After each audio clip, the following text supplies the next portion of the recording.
My name is Brian Needleman, and for the past few days, I've been wanting to make a video about George Floyd, who was murdered by former officer Derek Chauvin.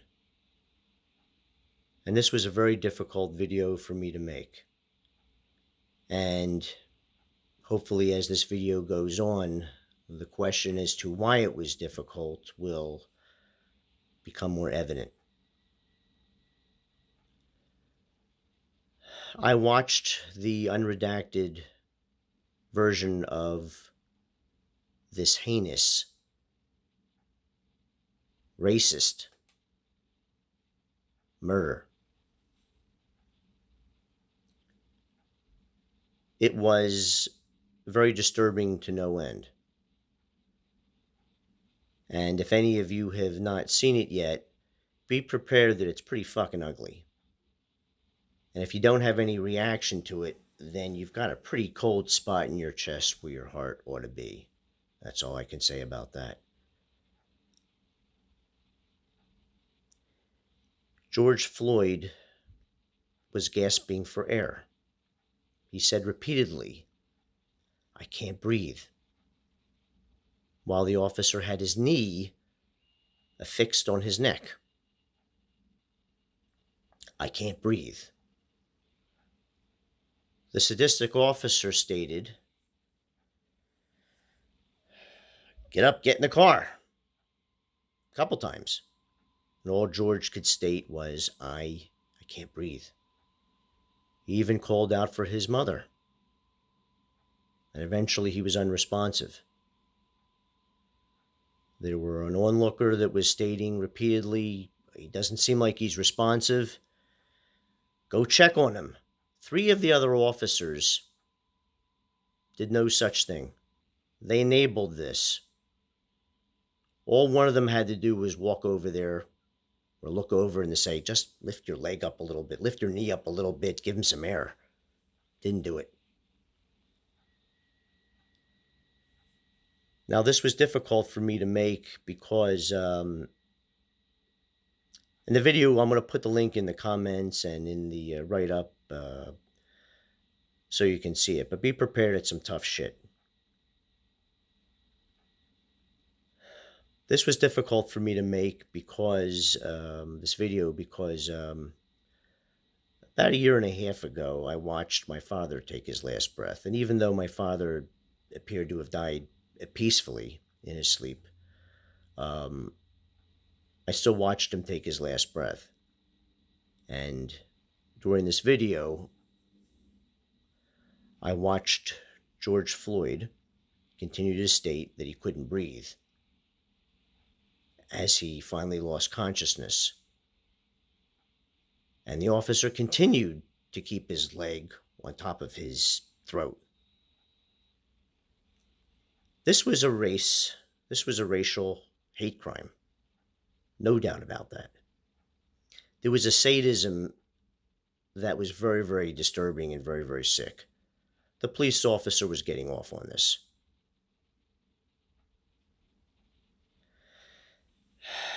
Now, I want to say at this point to George's family, to George's loved ones, family, friends, people that knew George, I am above and beyond sorry for your loss. I know that doesn't sound like much, but I really am. This shouldn't have happened.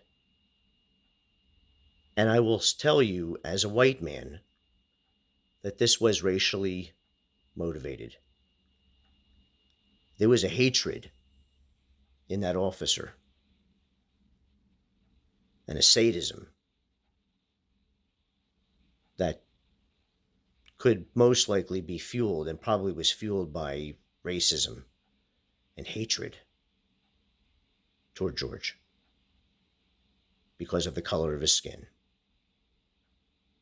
Maybe some other reasons, but there's no doubt there was a racial component to this. I'm sorry.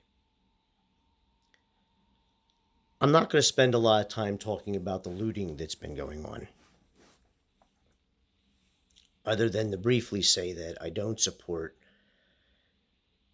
looting, violence, destruction of property. I don't support it at all. This isn't a black or a white thing, the looting, and I mean that pun intended. There's a lot of pent up rage from African Americans about having to endure this kind of shit for a very, very, very long time. That's a part of it. Some of this has nothing to do with George Floyd, and it's an opportunity for people to steal some shit. Some of this is about people wanting to instigate more racial divide. It's a combination of things. It's not just about black and white. And I'm not going to say anything more about that. What I want to talk about now is racism and bigotry. Because it's something that we've all grown up with in our environments, our neighborhoods, our families. We've all had to endure some pretty fucked up messages. And I did too. In my early years growing up, I listened to these messages and feel ashamed of being prejudiced and bigoted.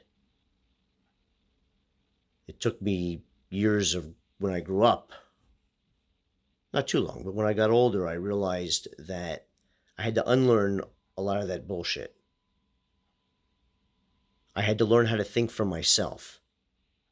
I had to learn how to stand up to people and disagree with them and say, this is wrong. This is racist. That's racist. We need to have real change in this country. And change isn't going to happen if white people don't jump in the mix and start supporting our black friends. We need to get involved. However, people do that. Starts on one level. Maybe it involves opening your mind and opening your heart and working on your own racism, dealing with your own white guilt, and learning to see people that these are human beings.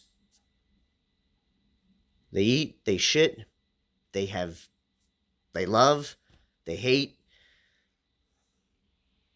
they have dreams, they have funny thoughts, they have aspirations all of their own. And we need to take the time to know people. What is beyond what we see here? We need to see the human beings. See the human being. Find out what makes their heart sing, what doesn't make their heart sing.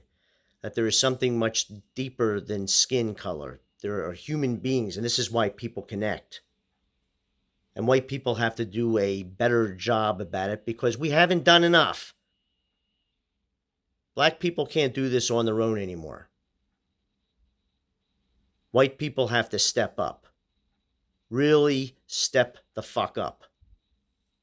And I don't care who I offend by saying this. It's time to step up. It's time to be supportive. It's time to take a stand.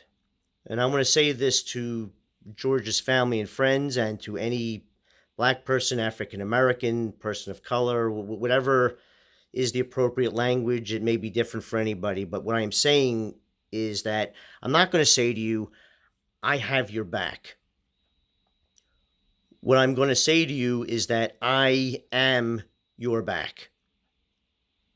I will back you up. I will stand in front of you if I need to protect you. I will stand beside you if you need me to be beside you. I'm not going to stop telling white people that that's racist, that's bigoted, that's shallow. Stop it. Open your heart up. We were all raised with that same shit. We all feel a little white guilt. I get it. But we can do better. And if we don't do better, nothing is going to change. We need to be role models for each other. Because we can't rely on our racist and bigoted president to set a good example. Why, he was saying if the looting continues, we'll start shooting. You know who else said that? George Wallace. You know who that was? 1968, the governor of Alabama. Who was a segregationalist, which means that he strongly believed that black and white people should not go to school together. They shouldn't drink in the same water fountains. There needs to be separate lines. This is who Trump emulates. You want real change in this country? You need to go to the fucking polls and vote that motherfucker out of office. That's what's got to be done. We got to have an adult that's a president that knows how to try to calm these situations when they happen. We need to have a president that, of course, has to deal with some of the looting issues. I get it. But we also have to take aggressive steps to deal with the underlying cause of this, which is the racism and the bigotry and the hatred and the bullshit that we were all taught, that white people are taught and still being taught in their homes, in the churches, in the synagogues, every other place you can possibly fucking think of. It's being taught. And we need to unlearn the bullshit. People are going to have to learn how to stand up for themselves. They're going to have to learn to think for themselves and start to say, no, that is wrong. That is racist. And it doesn't matter what people think. Guess what? You ain't going to change anyone's mind. You're not going to change everyone's mind. But stand up for yourself. If you know what's right, then do what's right. Doing what is right is not always easy. I've lost a lot of friends because I've spoken the truth. And I'm going to continue to lose friends. But I don't care. Because in the end, I know that I'm doing what is right and what is just. And I'm doing the best I can to work on myself, challenge my own racist and my own bigotry, keep my mind and my heart open, connect with people of color, and let them know that I am their back. There's nothing more I can say. Oh, that's not true. There's a whole lot that I can say, but it's 13 minutes later and people are probably getting bored. Good night. And take care. Be safe out there. Bye-bye.